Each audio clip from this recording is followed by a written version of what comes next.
Havoc. News, interviews, and more. We just reek of Huntsville Havoc hockey. Welcome back to another full-size Reekin Havoc podcast. I'm Tim Lambert. We're back with more interviews for this week's crossover episode. Reekers Laura Pitts and Catherine Wistoff sat in with Jay Vassar and me on Tailgate Talk back on Saturday for a visit with the Havoc at the VBC. We'll hear clips from our conversations with players Benito Posa, Austin Alger, and Jack Jaunich, as well as Coach Stu Stefan. We'll also get his pick of the pack later on in the show, and more as the Reekin Havoc podcast continues. The Reekin Havoc podcast. One of the worst feelings you can have is that of being stranded. Well, BT's towing, tire, and truck repair makes that a thing of the past, with 24/7 towing services and roadside assistance in the northern Alabama and southern Tennessee areas. But that's not all. They also offer truck and trailer repair, mobile welding, brake service and repair, new and used tires, and other major and minor repairs. Their name says it all, BT's Towing, Tire, and Truck Repair. For 24/7 response, call 497-8234. That's 497-8234. BT's Towing, Tire, and Truck Repair. Got something to say? Put it on a t-shirt, or hoodie, or apron, or even an iPhone case. Just go to daddyoscustomtees.com and make it happen. Look through their selection of ready-made designs, or make one of your own. Check out their special hockey designs, too. With Daddy O's Custom Tees, you can truly have it your way. Look for Daddy O's Custom Tees on Facebook, follow them on Twitter or Instagram, or go online to daddyoscustomtees.com. That's DADDYOS Custom TEES.com. Daddy O's Custom Tees. They've got your back or front. Let's go in the slot. As I mentioned earlier, this is a crossover show with clips from this past Saturday's Tailgate Talk show, in which Laura Pitts and Catherine Wistoff, the other two-thirds of the Reekin Havoc podcast, sat in with Jay Vassar and me to visit with players and Coach Stu Stefan before their second game with Quad City. Our first segment is all forwards, starting off with Benito Posa. How you doing, man? Oh, I'm living the dream. We all are. That's right. Someone's. So you said a hard-hitting game last night. That's right. They were throwing some body around. I think we were doing the same, and I think we're feeling it this morning. Ready to rock and roll again, though. And back-to-backs are rough. 3-3s are the worst, but we'll take a back-to-back over a 3-3 any day. Here's what I'd hate is, play here and then you have to ride to Peoria, get on that bus after you, like a hard-hitting game like last night. Oh, yeah. And riding that bus on and trying to get up out of that seat. I know it's rough. Last year in playoffs when you played Peoria here, and I didn't play in those games, that I could feel for the boys on the bus, getting right off that bus in Peoria and having to do it again. They were ready to rock and roll, though. Hopefully we get back in that same position this year and a little bit of a different result. Great win last night. Oh, yeah. Especially when you beat them. Mm-hmm. Y'all go ahead and y'all are here. Y'all talk to her. Well, we got all kinds of stuff we could ask. Yeah. You said a hard-hitting game. Coach got a little fired up last night. Oh, yeah. What was that like?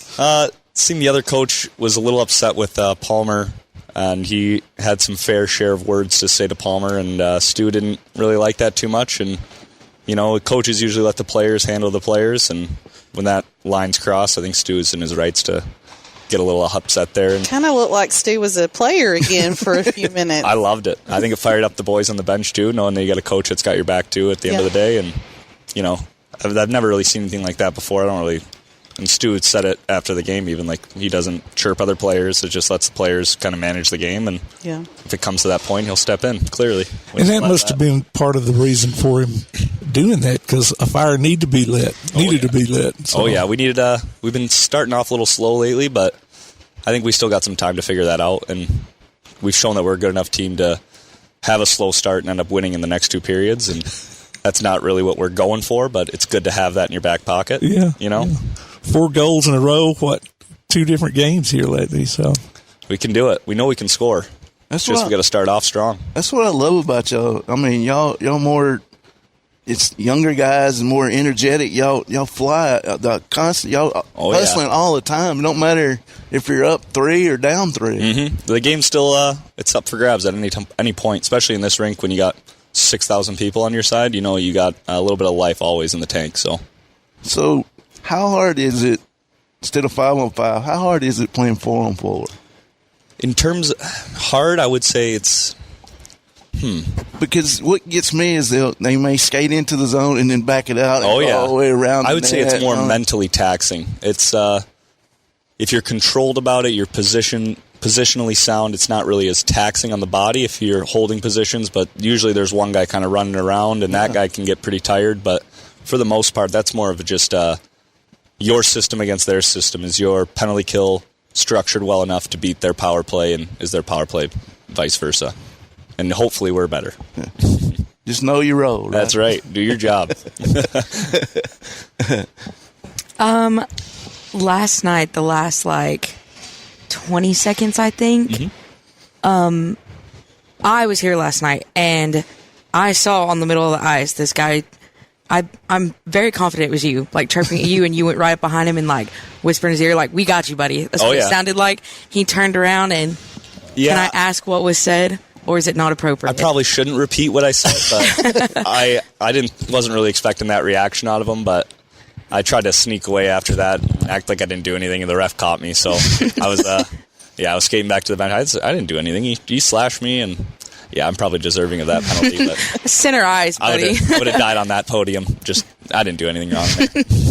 What do you think is the challenge? We're in the dead set middle of the season. I mean, anything can happen with the points and the standings. So what's the challenge you guys have to figure out as a team?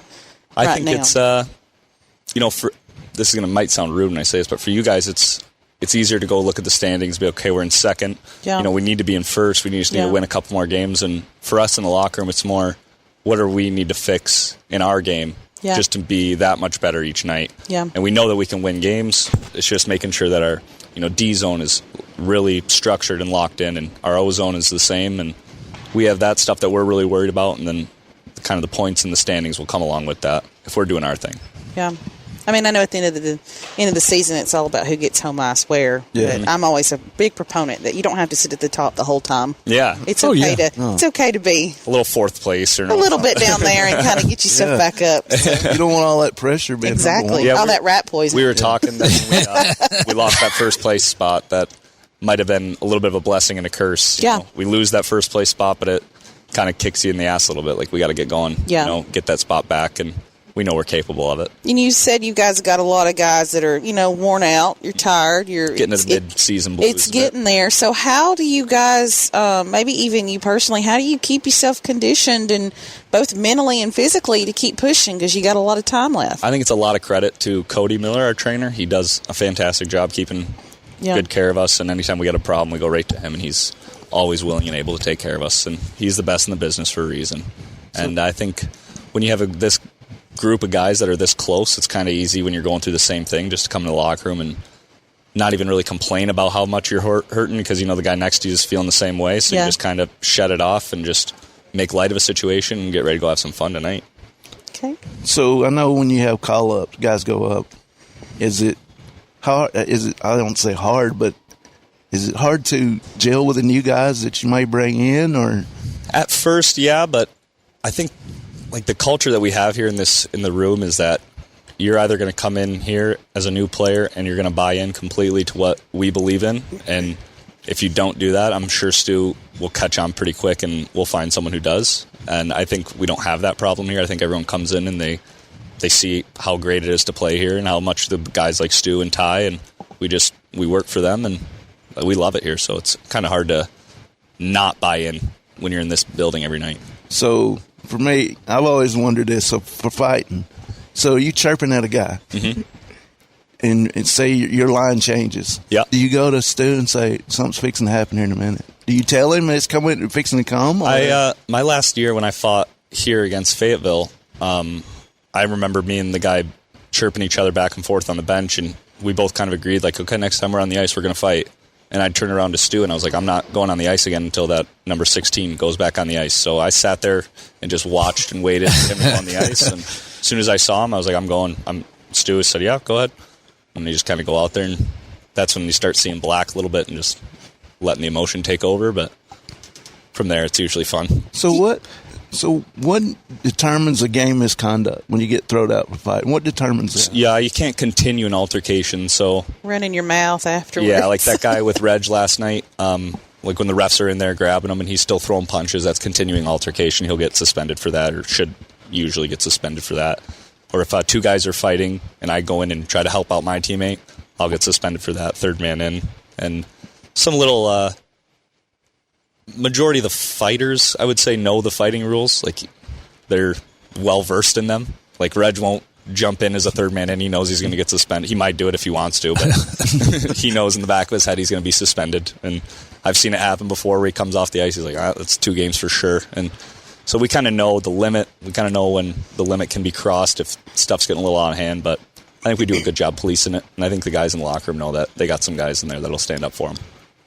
Yeah, we were talking about it earlier in the show, and I asked Coach too about it earlier this week.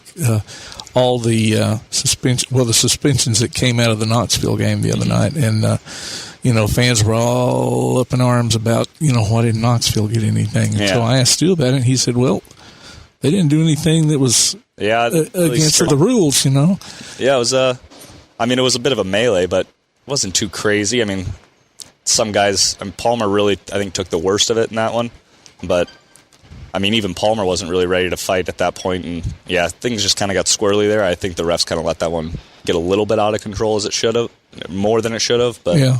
I kind of stand by their decision-making on that one. I think maybe the goalie of Knoxville, if anything, should have got maybe a game or something. But I think that Dom did, he left the bench, and, like, he deserves a suspension for that one. Reggie was the third man in. Like, I think, it was pretty accurate calls across the board there. See, fans, read the rule book. I know. We're going to have to do a whole show on the rule book and bring somebody in to as much as that one hurts. Yeah, I think they got some calls right there. Ah, darn. We'll have some disappointed people in the fan cave. We always do. We always do. Benito, appreciate you doing it, brother. No problem. Thank you. Good luck tonight, and we'll talk to you soon. Yes, sir. That's Benito Posa. So joining us now is Austin Alger and Jack Jaunich. Glad y'all could join us here this morning. Thanks for having us. Yeah, appreciate your time. How are you feeling today? Feeling pretty good. A little tired. Tough game. How do you guys get back up in the morning? No, you got to go do it again. Like, what's that mentally like? Well, it's kind of a gamble whether or not you're going to get enough sleep sometimes because adrenaline's going after a Friday night game. But usually it's just your recovery routine. It's getting up in the morning, make sure you're doing something, getting a sweat, and just trying to prepare for the next night. So, not knowing if tonight's going to be the same as last night, or if it's going to be more physical. Never know. That's true. Yeah, you can usually bank on it being physical, but I think everyone's prepared. That's what I always hated about back-to-backs. Like, come on Friday night, y'all have like maybe a good scuffle. Then Saturday night, don't nothing happen. We're like, really? We just got off a big scuffle the night before. Let's get some more fighting and stuff in. But, congratulations on the win last night. I know they jumped out early on the lead, and y'all just scored, boom, just like that. So, congratulations on that. Thank you. And you get them again tonight, so maybe get that sweep. That helps out get those other 2 points. Oh, yeah. So, do you, lots of chirping going on. It's crazy. Okay, we know what happened last night. Reggie got into a nice little fight, as usual, all those things. Same team tonight. So, when you guys come back out there, do you guys carry all that frustration, anger, this chirping from the night before? Is it a clean slate for everybody? Or are y'all bringing some of that stuff back the day after? I think, it's hit or miss sometimes. Tensions usually boil over from the night before, especially if you're playing a team multiple times. But, it's a new night, and sometimes it could be less physical, it could be more physical, but definitely they know which guys to watch out for, and we kind of know that they're going to be physical, so we'll bring it more tonight. So you guys are, killing it so far. Pretty accurate on a lot of things. I was asking Posa just a second ago, you're in the middle of the season. It's starting to wear down. We were asking him what his mental game is. So what are you guys doing to keep yourself mentally in check and prepared, knowing that you still got some time left in the season and in playoffs and all that? You can't wear down yet, but you're in the middle of it. Yeah, I think it's just important to keep your mind and your body sharp and just take everything one day at a time. I mean, that's all we're given here. So, just staying in the moment's the best thing you can do. Jack, I mean, you were on the team last year. How would you compare last year and this year's teams? I think last year and this year, we're really, really close in the locker room, not just on the ice, but off the ice. I think a lot of guys have a good relationship with each other, and it's not just like, just a teammate. It's like really good friends. And I think that's a lot that attributes to success other than just talent, is having a close locker room and having guys that you can turn to, whether things are positive, negative, and you're looking around to your right and your left, and it's your best friends, and I think that attributes to a winning culture. So, and it helps with Stu, too. Stu's a great guy as well. Oh, yeah, unbelievable guy. What did y'all think of him getting all fired up last night? I loved it. It fires me up, so. It's not something you see every day, him back to the... Oh, yeah. I was laughing earlier. I've been telling everybody it's almost like he went back into player mode. He forgot he was a coach for a few minutes. Yeah, he can flip that switch. It's good to have on the bench. Having a bench boss like that, somebody who's passionate, that kind of energy just flows through the bench, through the players, so it's really important. So you guys brought on, the team's brought on another coach with Chris Blasius this year doing some video recalls. So I was kind of curious about how that has kind of helped you guys out in between periods, being able, he's been able to go back and get some stuff quick for you guys to review and everything. That's a new thing. He and I talked about it earlier before the season started. How's that kind of working out for y'all? Yeah, I mean it's been good. I mean it's another coach on the staff, so it helps Stu and Ty with a lot of the video, and he kind of specializes in video coaching, and like he cuts a lot of the film and does a lot of extra work that makes it spread out amongst the coaching staff, and he has his own things that he gives tips to Stu and Ty, and Stu and Ty can learn a few things, and then same thing from him from Stu and Ty. So I think it's a good combination. It's doesn't hurt to have. So do you guys get to work with him on anything? Or is he more of an administrative role, so to speak, in that sense?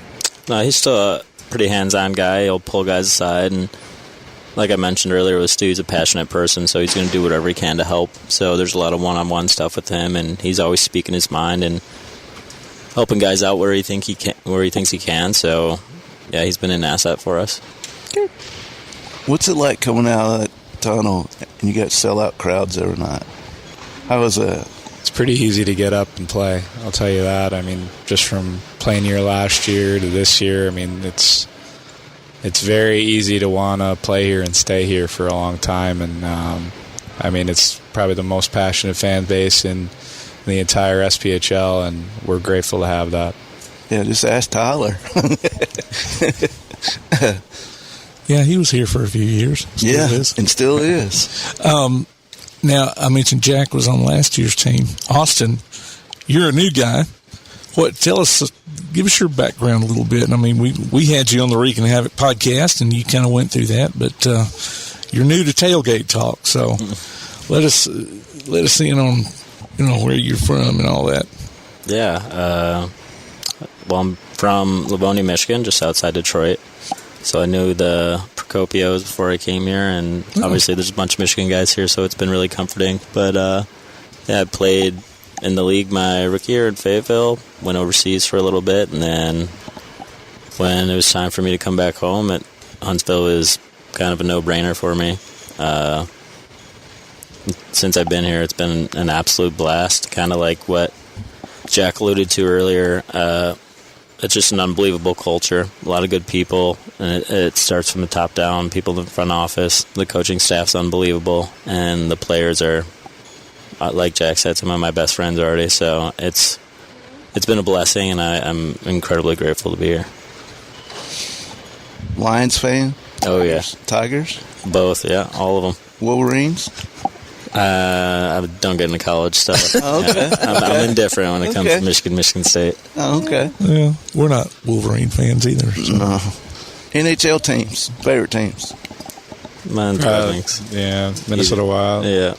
I do like the Red Wings a little bit because I'm a big Jack. Patrick Kane fan. So I I was going to ask real quick, team, you've pretty much played everybody in the league so far. So who's giving everybody a run for their money that's not y'all? Like, who's the ones that maybe you got to be watching?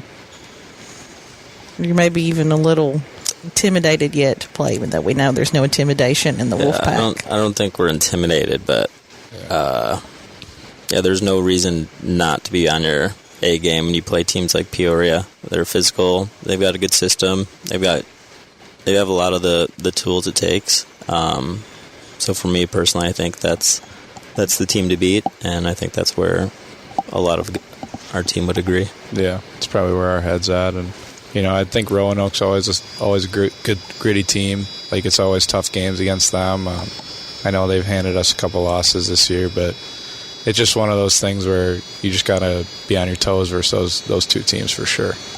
Yeah, well, you can't let your guard down against anybody. Exactly. I mean, not at this moment in time, huh? Well, this part of the season, too. Yeah. Points matter, and the standings right now, it's tight, and you're gonna run for first with us in Peoria, and you got every other team. It's like it's competitive every night. You can't ever let your guard down. So, Jack, appreciate it. Good luck tonight. Thank you, Austin. Good luck tonight. Thanks for joining us. Absolutely. That was Benito Posa, Austin Alger, and Jack Jaunich sitting down with Jay Vassar, Laura Pitts, Catherine Wistoft, and me on Saturday's Tailgate Talk. We'll be back with more on the Reekin Havoc podcast. We'll be back with more of the Reekin Havoc podcast. Time now for the Huntsville Havoc Pick of the Pack, a weekly spotlight. Head coach Stuart Stefan. Austin Alger, number 18. He's a guy we brought in probably, 10 games into the season there. He was over in Europe this year. Kind of wasn't enjoying it over there, so decided to come back to North America, and luckily we were able to persuade him to come to Huntsville here. He's in Fayetteville before, and we got him to come to Huntsville here, and he's been a key part of our team ever since he's been here. I think he's got 35 points, 24 games. He's definitely a goal scorer, really offensive mind, really smart hockey player. And he's brought some good leadership to our team as well, too. So just a guy that can play in different situations, really good on the power play, pretty solid defensively. And then, like I said, he's kind of taken on a leadership role, some of the guys, too. And he's come in and fit in seamlessly. And like I said, been a big part of why we've been scoring a lot of goals lately, too. So it's definitely a key contributor, and we look forward to him the rest of the season here being a big part of our team. The Reekin Havoc podcast will be right back.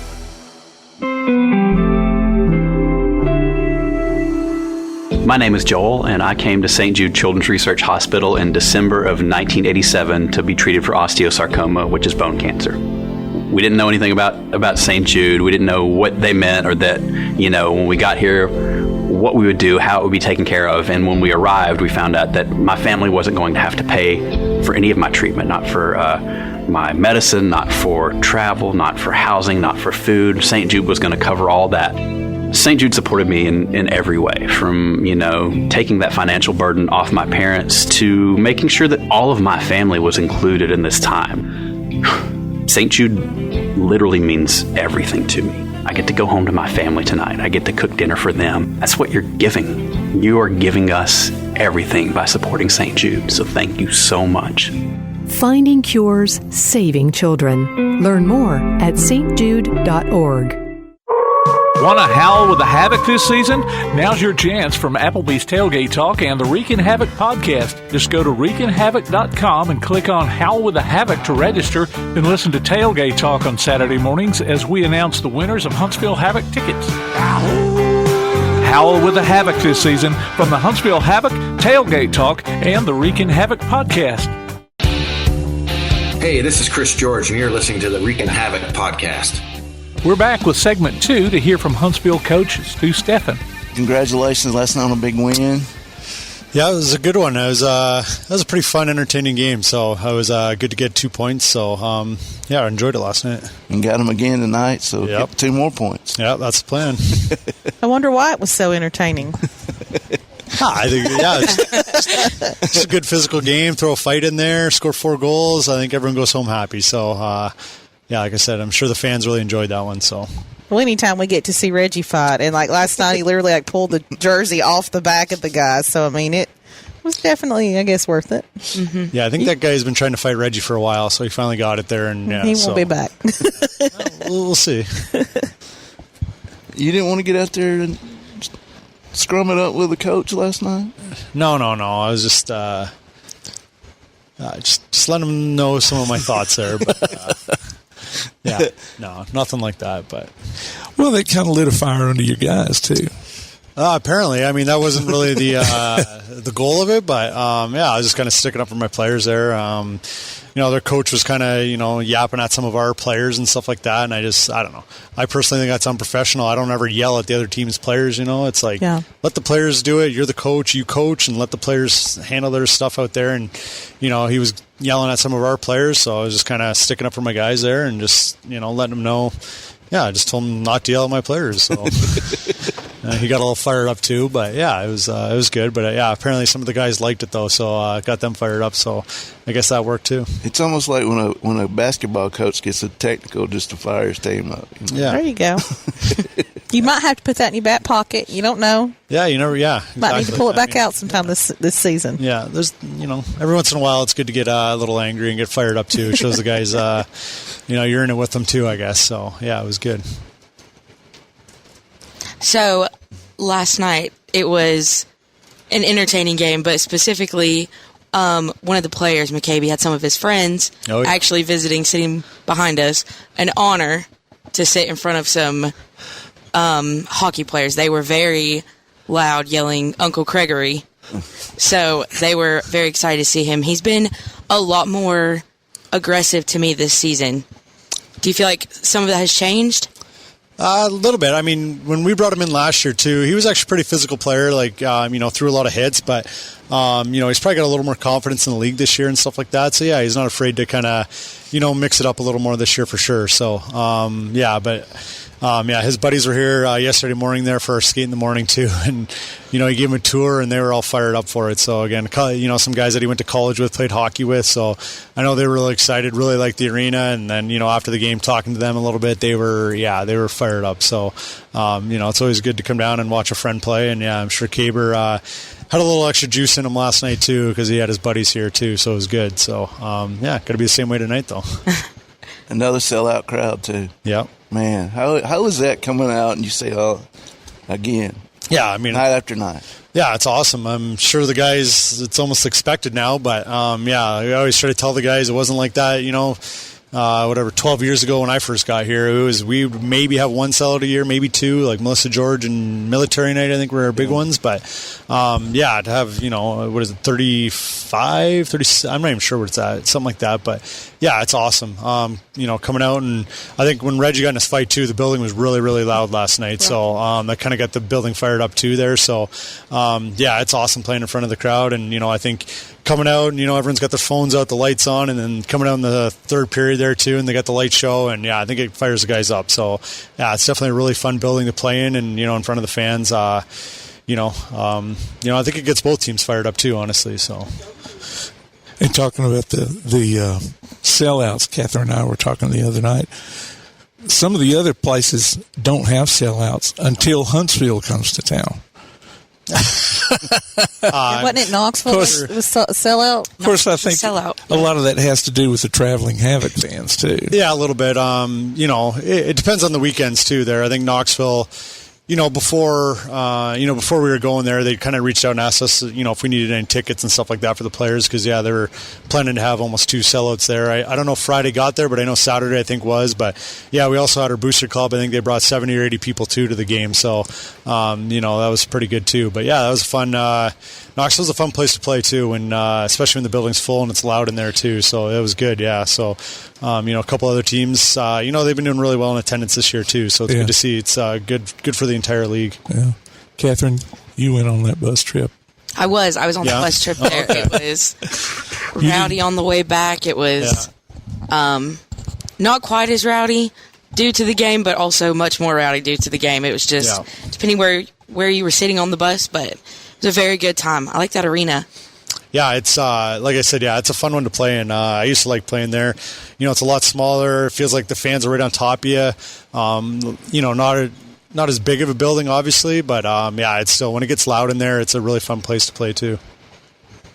I could definitely hear Huntsville over Knoxville. Knoxville would be chaining back, and I'm like, I can't even hear them. If it matters, we hear you guys on Flow. As they should. If it doesn't matter where the Havoc fans travel, you can hear them on hockey.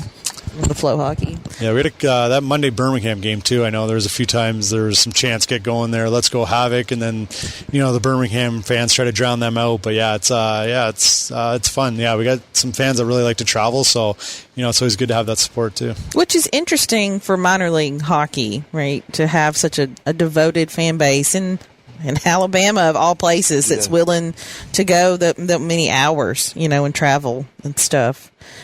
Challenges going forward. We're in the middle of the season. Things are starting to get, on the wire at times, and standings, points, all the things. So what's the challenges going forward?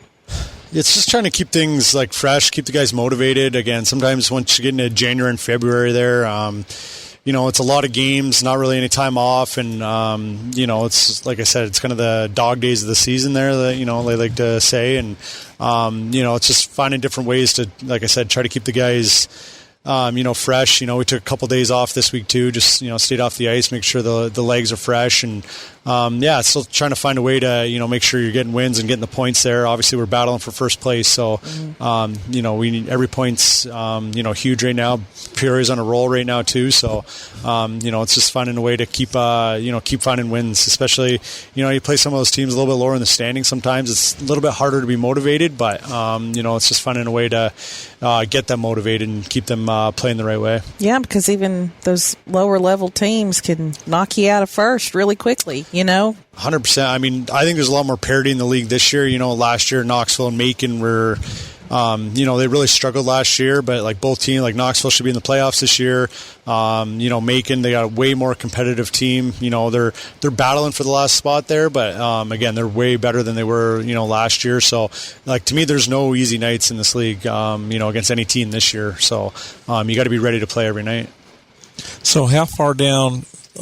As long as you're in the top 8, you're in the playoffs. How far down can you fall before you're not hosting right out of the gate? Which is not something we want to do or worry about, but still.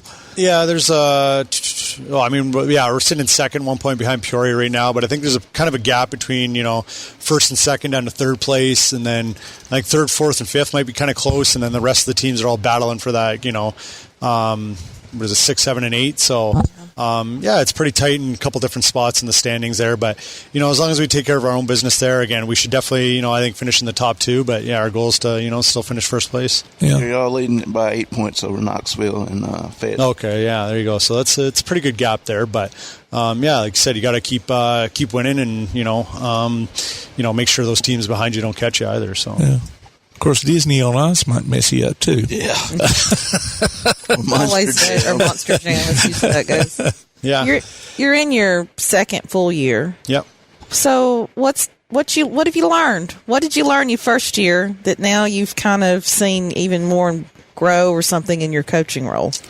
I think just being a little more patient. I mean, this year has been a little different, too. Last year, we knew we had a young team. I think we had 13 rookies going into playoffs, and obviously went on a great run. And we talked about just the process of getting better, throughout the year. And it's kind of the same thing this year, except for the roles completely flipped, whereas now we have 13, 14 veterans around here. And, I think the expectations are a little bit higher, but at the same time, it's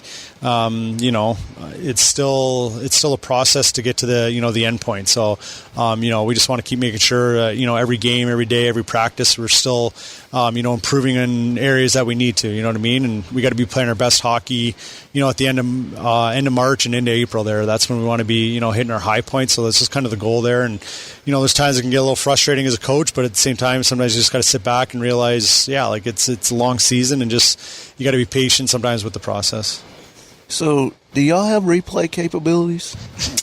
Yeah, we do this year in the league, yeah. In our building, yeah. So last year it was in 2 buildings, this year it's in 4, and they're hoping eventually maybe it gets into every building. So we do have it here in ours now. Y'all can review it, okay. Yeah, I think they've reviewed probably 3 or 4 goals this year, so taking a look at it. Because I was thinking about that night we played Roanoke when that ref looked way over in the goal to make sure the puck went in, but he said no, it didn't, and they didn't review it or something that night. Because he said it was goalie interference, so that's not like a reviewable play. Oh. He actually said, he's like, yeah, I saw the puck go in the net, but he's like, he was calling goalie interference. Okay. Still think it was the wrong call, but but again, it's something you can't review, so that was one of those things. Yeah, we were like, you're right on top of it. So can you request a review? No, so it's only the referees can do it. Like they did it last night again, that one shot, I think it hit the crossbar. They weren't 100% sure, so again, they went and reviewed it, but yeah, they saw it didn't go in, so it's only the referee that can do it. I mean, you can kind of ask for them to go look at it, but they don't necessarily have to listen to you either. So okay, yeah, because that night that we sat down there on the ice here 2-3 weeks ago, they went and it hit we could see that it hit the crossbar, but the guy called it a goal, and then they had to go confer about it, and then of course that's when Buster came back in and made sure he got it on the next front. Yeah. So I'm like, guys, I mean, I could have seen that, but the fans, and I say the fans, it's everybody in the online community, because that's where we mostly connect with them. I know Catherine and I do, are always frustrated with some of our refs and some of those calls and stuff, and so we're seeing it from one perspective, and you're on a different perspective. And so sometimes the goals are right. Sometimes the calls that they've made are good, and sometimes they're not. So, how do you just sit and deal with the fact that sometimes the calls weren't what they should be? Because we're always yelling, and we're still yelling weeks later. I think the biggest thing, like in our league, it's just like, again, we're, there's the NHL, American League, ECHL, and then like our league too, right? There's a lot of these referees, like some of our players, they want to, they play here, they're trying to get better so they can move on to the next level. Same thing with a lot of these referees. Like this is like, maybe they've reffed at, some youth hockey or junior hockey, and then they've moved up to here, but they're also learning too. So you got to be patient with them too, because it's, sometimes it's newer for them too. You know what I mean? So, if they're moving up a level, sometimes the pace of the game gets a little bit quicker for them too. But, part of it is they just got to, they got to get their reps, and they got to, learn from things too. So, you can't always and you can't blame the referee, and the last game against Pensacola here, the referee missed a call, but again, at the same time, it shouldn't have been a 4-4 game. If we took care of business for the first, 59 minutes, if we had a, 4-goal lead, and then they get a, referee makes a bad call and they score a goal, it doesn't matter, because, we took care of business. So, we never use the referee as an excuse. I try to tell out my players, and I just tell them to stay, don't yell at the refs. Let's try to make sure at least they're on our side, hopefully, and you get the extra call every once in a while. But you can't let the referee, control a game or, blame them, because again, you still have it's a 60-minute hockey game. If they miss 1 or 2 calls, you still have the rest of the game that can, you can still have an influence on the game. So, they're out there learning too. It's a tough game. It's a fast game, and they miss things sometimes. You know, so as long as they communicate well, that's the biggest thing. We forget that though from our 30,000 view in the stands and on our TVs. Our players make mistakes all the time too. Yeah. They'll turn a puck over, their team scores, and it's like it's a mistake. And coaches too. Sometimes I'll forget. Maybe I'll put the wrong player out that I didn't want, or things happen. I mean, everyone makes mistakes, and the referees do too. But obviously the spotlight's a little bigger on them. But at the same time, to me, as long as they communicate well with me, I never get mad at the officials if I can't help it. So yeah, and I mean, when you're sitting down there on the ice, you can see how guys cannot see that open pass that they could make, like you could, like we're up there on the upper deck saying, he's open, and there's a lot of bodies that block their view a lot of times. Yeah, you got someone trying to come and hit you, and there could be another guy in the way, and you don't see that guy over there. And the same with the referee. Sometimes, maybe a guy skates right in front of him at the same time. Maybe there's a penalty, it happens a lot. The guy gets a high stick, and ref will come over. He's like, sorry, I didn't see it. There was a guy in my way, and I couldn't see it, so I can't call it. So stuff like that happens. But just like the players too. Again, they're trying to make the best play, but it's always a lot easier up top. So that's for sure. Game's a lot slower up there. If you're right down on the ice, the game's a lot faster. Oh yeah. I was also going to ask you about, you got some new guys on the team this year, standout players in that new field. I mean, what's your perspective on some of the new guys that have come in? Yeah, like I said, we had a pretty good group come back from last year, but then, we had a couple, like Austin Alger's come in, been a really good player for us. He played in the league 3 years ago, I think, was Rookie of the Year there in Fayetteville, and then he was playing over some pro leagues over in Europe and stuff like that, but, wasn't enjoying his time there at the start of the year, and was kind of a player we reached out to, and I brought him in, and he's been a really good player for us. It's good to add some veteran leadership, and, he's got a lot of offensive ability. He's been scoring a lot of goals for us, so he's been really good. And then, just Sam Ruffin came in a few weeks ago, too. Again, been a player, playing at the next level there. Mm-hmm. Kind of had a bit of a tough go with it this year. Got traded from one team, and then, maybe wasn't in the best situation with his new team, and just honestly wanted to come and just play hockey. And he's come in, been a really good fit, too. So, a couple of really, key players coming in. And then, we got a couple guys called up right now too, and we just brought in Cam Cervoni too, defenseman. He's actually made a really good impression here in his first 4 games. We called him up from the Federal League, so kind of a league below us, but been really impressive. So it's good to we got 20 guys here right now, and any night any of them can contribute to our team right now. So it's really good. And last week we had the new goalie kind of stepped in. Yep, Troy. Kind of got thrown into it pretty quickly, I would say. How's your perspective on that? Yeah, no, he's come in, and he's one of the hardest workers. He's the last guy off the ice every single day. If guys want to do extra shots, he's in the net taking them. But yeah, Robo got in the fight there in Knoxville, and then Troy got thrown in, and he didn't give up a goal.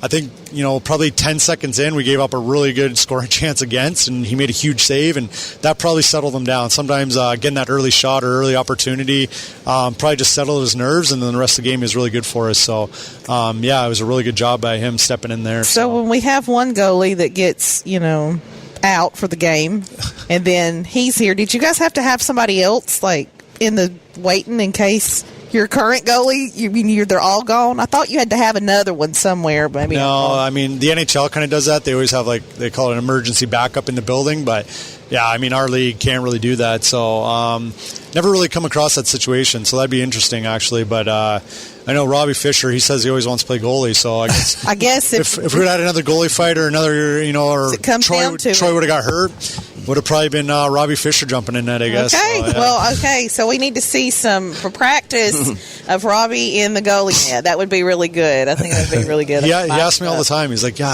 I play goalie today? I'm like, no.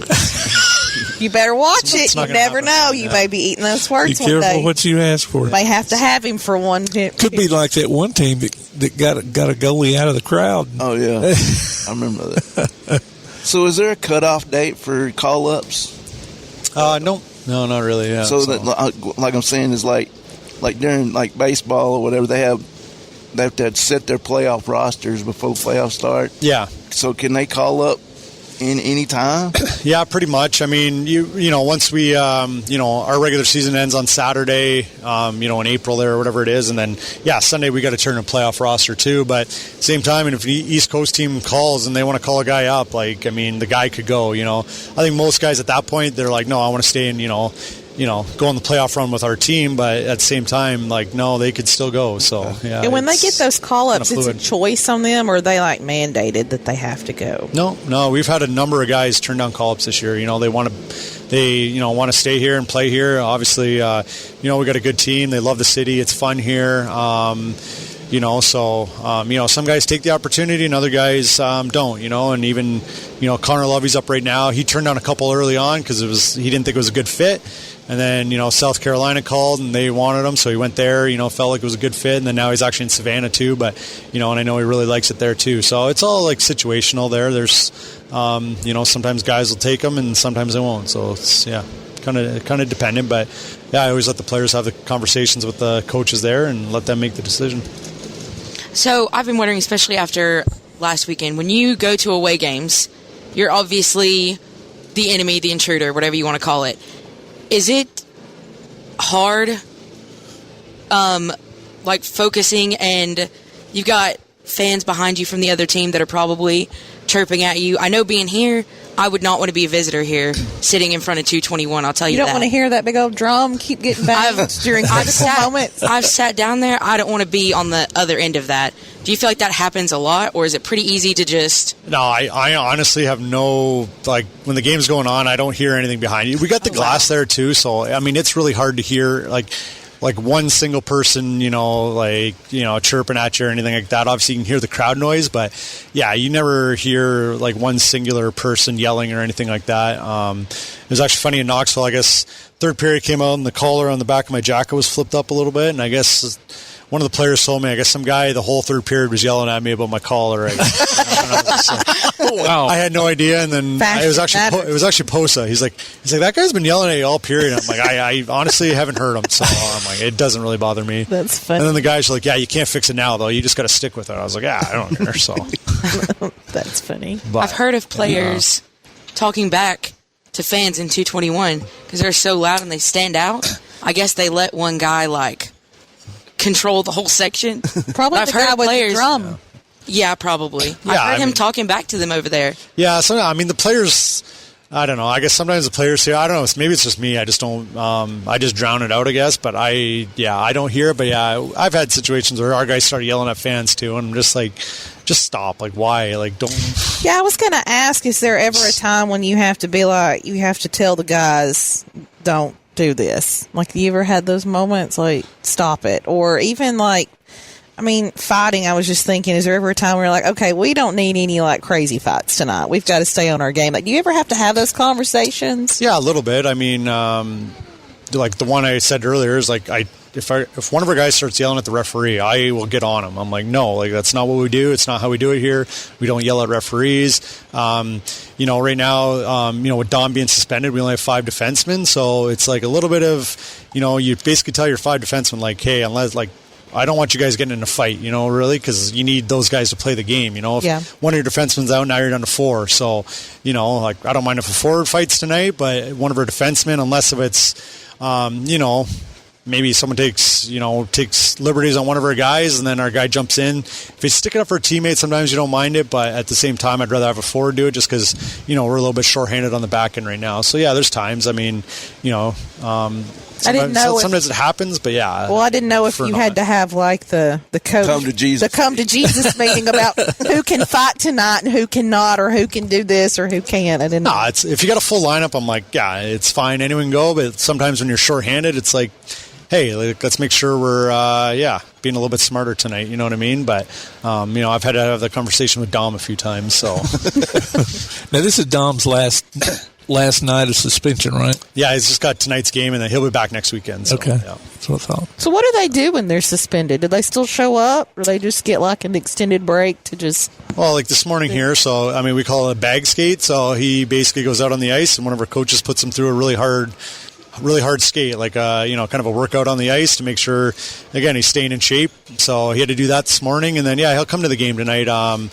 I think he usually sits with Keith and Becky there, the owners. So he was sitting down there last night. So, yeah, they come to the game and watch. And, he's our captain and stuff like that. So he comes in kind of in the intermissions there. And I'll even ask him, what do you think? Seeing anything? Kind of, bounce some ideas off him, too. So I didn't know if they were allowed to have any, conversation or interaction once they get the suspension or anything. I don't know if it was a league rule. Yeah, I mean, they're just not allowed to go for warm-ups. Obviously not allowed to play in the game. He's not allowed on the bench or anything like that. But yeah, you can still be around. That's cool. Yeah.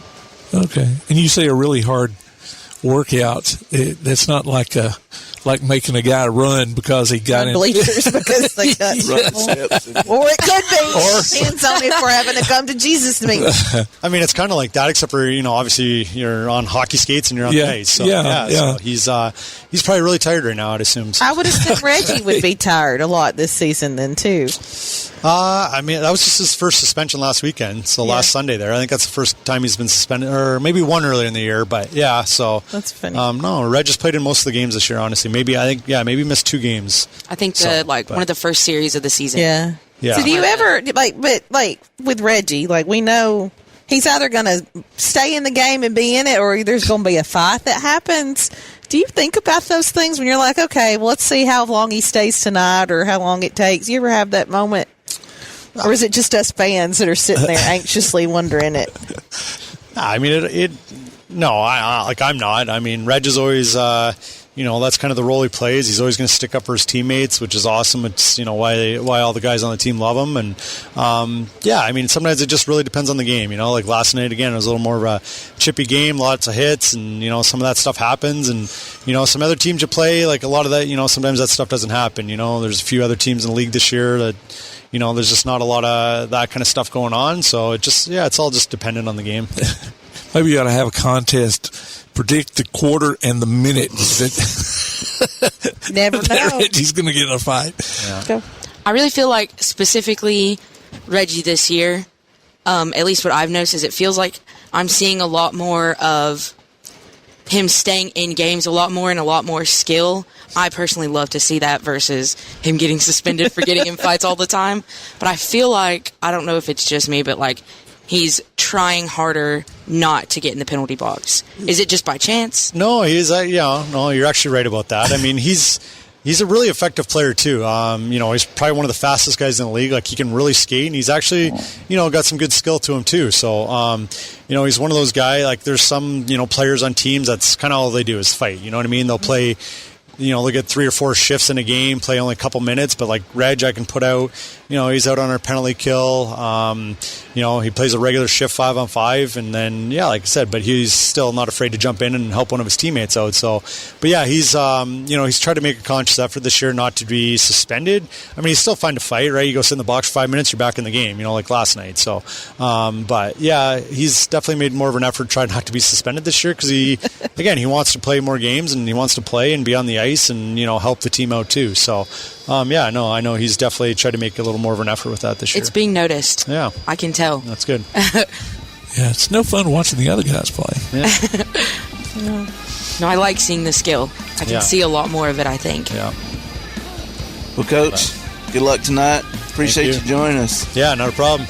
And we'll talk to you soon. All right, sounds good. That was Havoc coach Stu Stefan from his conversation with Jay Vassar, Laura Pitts, Catherine Wistoft, and me back on Saturday's Tailgate Talk. We've got more coming up. The Reekin Havoc Podcast. Let's get ready to rumble! Join us now for Huntsville's greatest hits, where current and former players recount their most memorable dropping of the gloves. Havoc right wing Gio Procopio. It takes a lot for me to get super angry. So for me to fight, it's almost like a last resort option. Like unless someone really, really takes me off or takes the liberties away from myself or my teammates, that's when I'll drop the gloves. But other than that, I like to stir the pot a little bit in the games. If it's being physical, hitting guys or getting in front of the net and just trying to take away the goalie's eyes or whatever. Guys give me cross strikes, I'll give it back. Or if there's a scrum, we played Fayetteville and Jack got hit pretty bad in the boards. Like we all jumped in as a team, and that's something that we really focus on. Just a we before me mentality, a pack mentality. If something happens during a game, we all come in and we make sure we protect our guys. That's something that's really important to me. I'm not going to go out of my way to start a fight, but if something comes up, something comes up. We'll be back with the Reekin Havoc Podcast. In June of 2005, our twin girls were delivered, Melissa and Catherine, and they were born 14 weeks early. Amy and Chris George talk about the Melissa George Neonatal Memorial Fund. They both weighed less than 2 pounds, and Catherine was 115 and Melissa was 1'9". Melissa lived for a couple of hours, but all of the medical technology in the world just could not have saved her, and she passed away while she was in the NICU. Chris realized pretty early that God had given us a platform that we could use to try to help people. So Chris and I started the Melissa George Neonatal Memorial Fund at Huntsville Hospital. To know that Melissa's name is living on, her legacy continues. And I think that was very important to Amy and I, is why the fund is named after her. Because for 7 weeks, Melissa fought so that Aunt Catherine would have a chance to live. And I think that we wouldn't be doing her name any justice if we didn't carry on, because we know we wanted to honor her and honor her legacy. And the community, Huntsville Havoc, the community in Huntsville itself, they've rallied around that. And it's been a wonderful support system for us And I think for a lot of families too, when they see total strangers that are giving. We're online at HuntsvilleHospitalFoundation.org. Click on the Melissa George Neonatal Memorial Fund and you can give that way. There's no donation that's too small, and every dollar is just as important as the next one. And if you're giving, then we understand you're giving because you care. And that's what's important, is that we've learned over the years that people give because they care. And you can volunteer. If you're interested in that, you can click on the volunteer tab to fill out an application. We are grateful for any type of support because we know that once we pull those dollars together, we can do big things. For more information on the Melissa George Neonatal Memorial Fund, visit HuntsvilleHospitalFoundation.org. Hey, this is Rob Darren. You're listening to the Reekin Havoc podcast. The Havoc extended their streak with 2 more sellouts this past weekend and pounded Quad City both nights. Friday night's Scout Night was a 4-1 comeback win as the Storm scored first at 16:58 into the opening period. Bill Elgstam, Connor Fries, and Charlie Risk tied the game 6:20 into the second on the power play. Austin Alger scored the go-ahead goal, his 14th of the season, at 14:47 with the assist from Risk. Dylan Stewart, Buster Larson, and Alger teamed up at 18:34 for the insurance goal, and Fries posted his 8th of the year at 16:19 of the third to pad the lead even more with help from Cole Reginato and Mason Palmer. Mike Robinson was the winning goalie, stopping 31 of 32 Quad City attempts. Huntsville collected 19 penalty minutes to 39 by the Storm. Alger, Robinson, and Elgstam were the 3 stars of the game.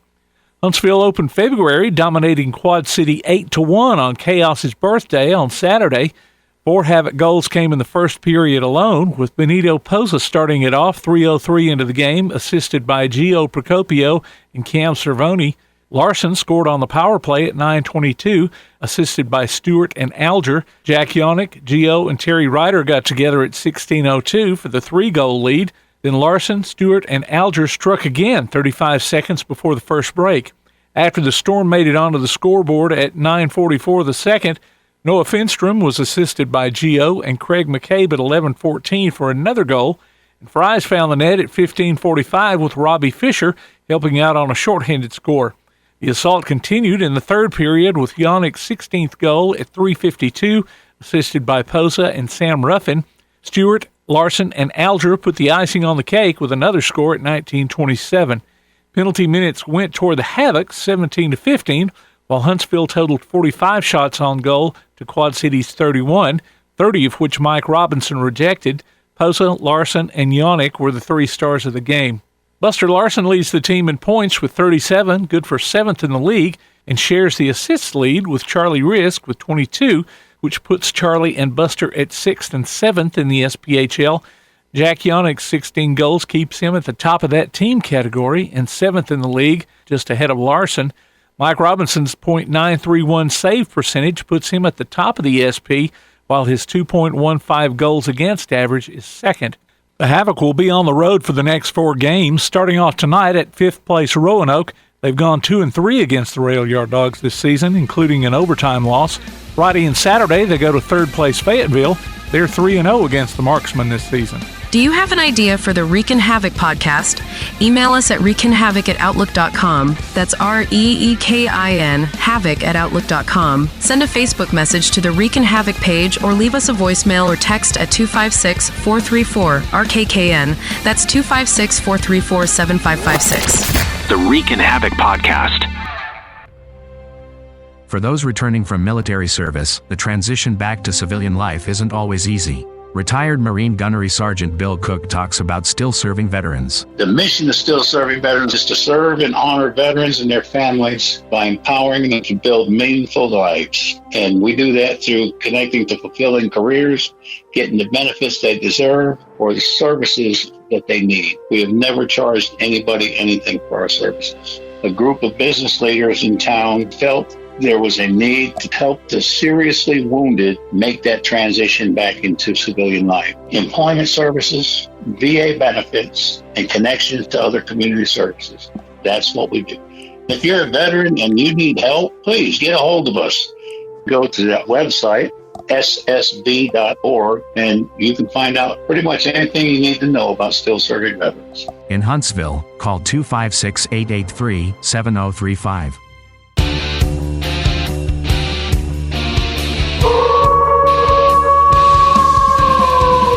For tickets, official Huntsville Havoc merchandise, and more, go to huntsvillehavoc.com. Visit our website at reekinhavoc.com. Look for us on Facebook, Instagram, X, and Threads. And listen, follow, and subscribe to the Reekin Havoc podcast on your favorite platform to keep up with the only weekly podcast covering the Huntsville Havoc, the Reekin Havoc podcast.